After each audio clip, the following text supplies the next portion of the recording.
On va faire le dernier numéro.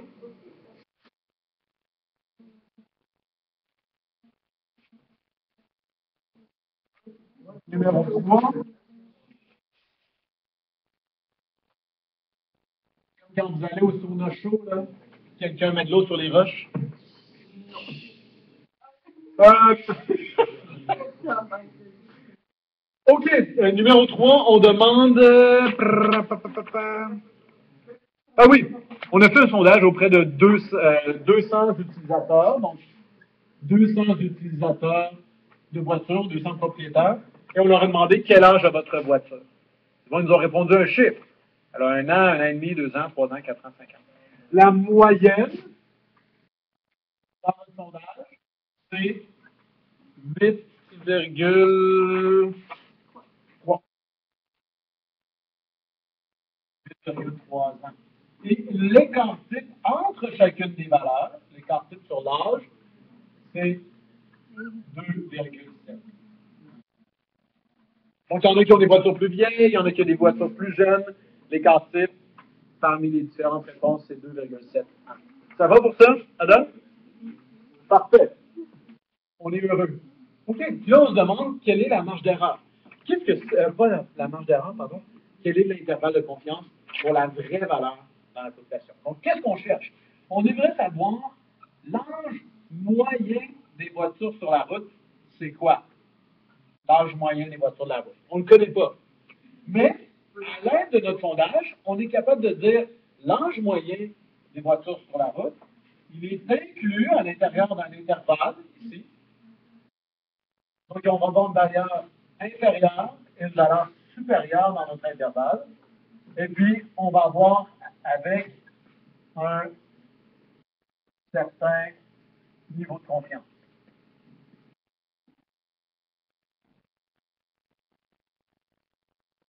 Avec un certain niveau de confiance. Bon, donc on a un intervalle. On va avoir une valeur inférieure, une valeur supérieure, puis on va dire, par exemple, dans 99% des cas, ça se situe entre ces deux valeurs-là. OK, ou avec 99% des chances. C'est bon ça? Parfait. Fait, comment on va faire ça? On va faire exactement comme tout à l'heure. On va calculer l'écart type associé à la proportion. On va trouver un niveau de confiance et une méthode associée.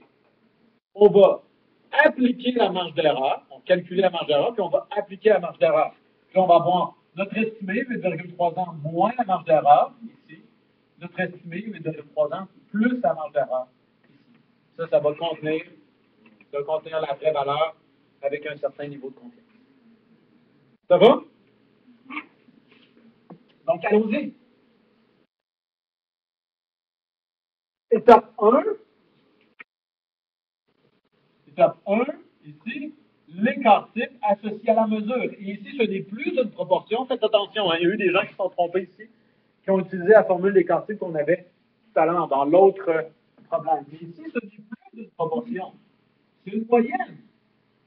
On n'a pas calculé une proportion des Québécois qui avaient une voiture, on a calculé l'âge moyen des voitures. L'écart type associé à une moyenne, c'est égal à l'écart type entre chacune des valeurs, la variation associée aux différents âges, divisé par la racine de n. Et ici, qu'est-ce que ça donne? Ça donne 2,71 pour l'écart type associé aux variations, divisé par racine de 200. Si vous faites ce calcul-là, vous allez arriver à 0,19.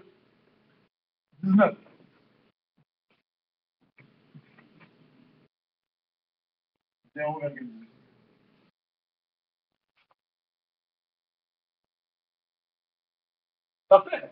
Donc, ça, c'est l'étape 1. L'étape 2, niveau de confiance.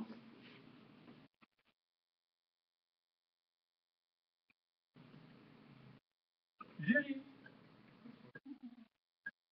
Niveau de confiance et code Z associé.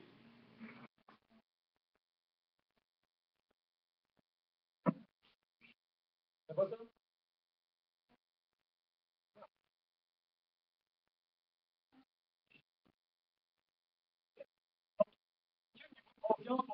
problème. Est-ce qu'on en spécifie un?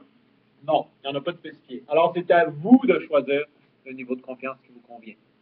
Il y en a qui ont choisi 95% de confiance. C'était facile, ils avaient déjà trouvé la code Z dans le numéro 2 en haut. Vous êtes des paresseux, mais c'est correct. Okay? Nous, ici, on va prendre 98% de confiance. C'est bon, ça? Quoi?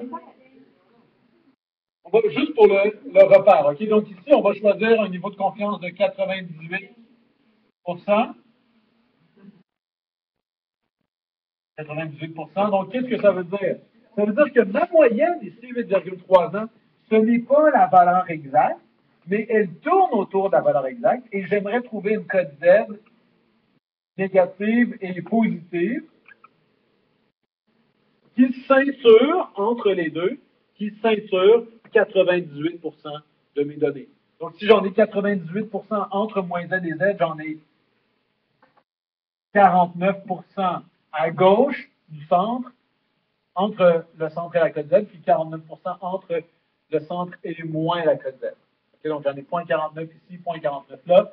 Et si vous cherchez dans votre tableau de la page de la table normale, si vous cherchez la proportion, je vous recommande vraiment d'aller le faire, aller chercher cette proportion-là, 0,49. Vous allez trouver une valeur qui s'y rapproche le plus, associée à une cote Z de 2,33. Ou ici, moins 2,33. C'est bon? Donc, la code plus ou moins, la code Z associée ici, c'est plus ou moins 2,33. Est-ce que ça va? Donc, 98% de confiance, plus ou moins 2,33. Est-ce qu'on est prêt à passer au dernière étape? Oui. Oui, parfait.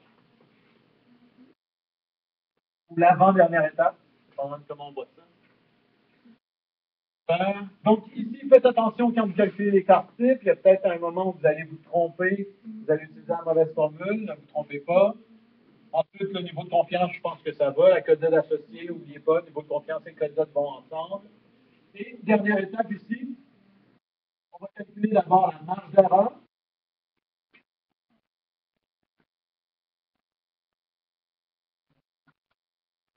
Pourquoi la marge d'erreur? Toi à la maison, pourquoi la marge d'erreur? Parce que c'est un sondage. Donc, on n'est pas sûr. On n'est pas sûr du résultat ici. On n'est pas sûr du résultat, mais on pense que dans 98% des cas, la vraie moyenne va se trouver entre notre estimé plus la cote Z fois l'écart type associé à la moyenne ou moins la cote Z fois l'écart type associé à la moyenne. OK, donc qu'est-ce que ça donne ici? On a plus ou moins 2,33 fois 0,19 années, plus ou moins 0,33 fois 19 ans, donc fois 0,19 ans. Donc ça ici, ça donne... Moi, prendre mon corrigé. Je pense que ça donne 0,47.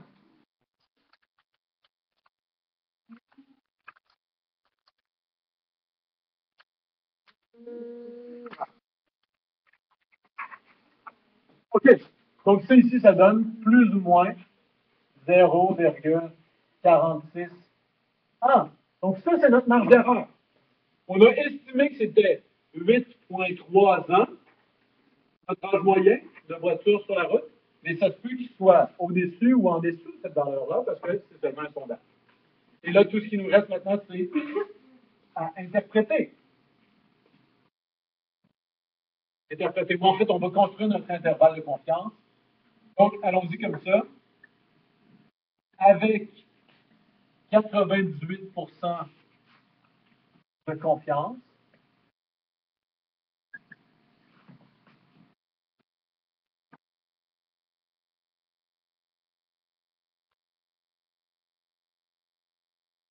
l'âge moyen, donc c'est pas l'âge, mais plutôt l'âge moyen, la moyenne de l'âge des voitures, l'âge moyen est dans l'intervalle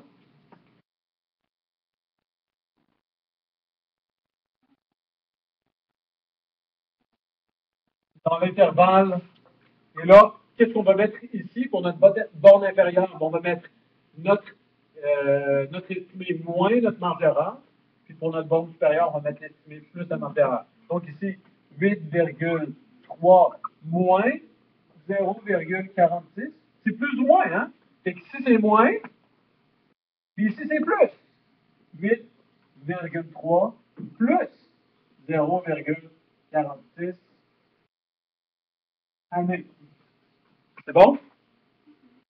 Puis, si vous voulez avoir quelque chose de tout à fait présentable, vous le calculez. Ça va vous donner 7,84 ou 8,76. Donc, comment vous interprétez ça? Bien, vous dites, il y a 98 de chance, ou avec 98 de confiance, je peux affirmer que l'âge moyen des voitures sur la route au Québec est contenu dans l'intervalle 7,84. Il va de 7,84 à 8,76. Oui?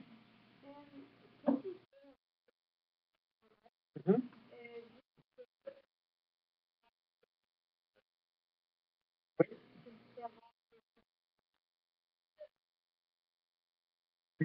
OK.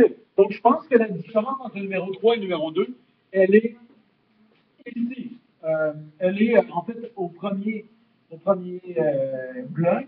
Donc, la différence entre le numéro 3 et le numéro 2, c'est quand vient le temps de mesurer l'écart type. Donc, dans le numéro 2, dans le numéro 3.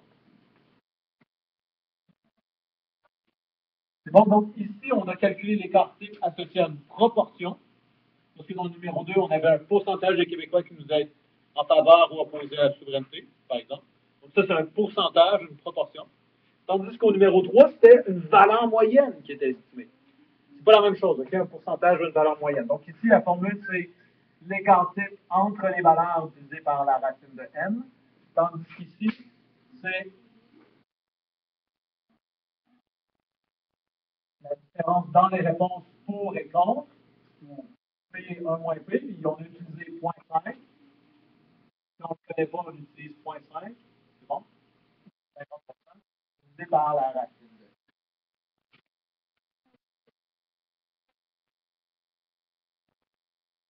Donc, effectivement, si tu as un sondage, ça va être 0,5.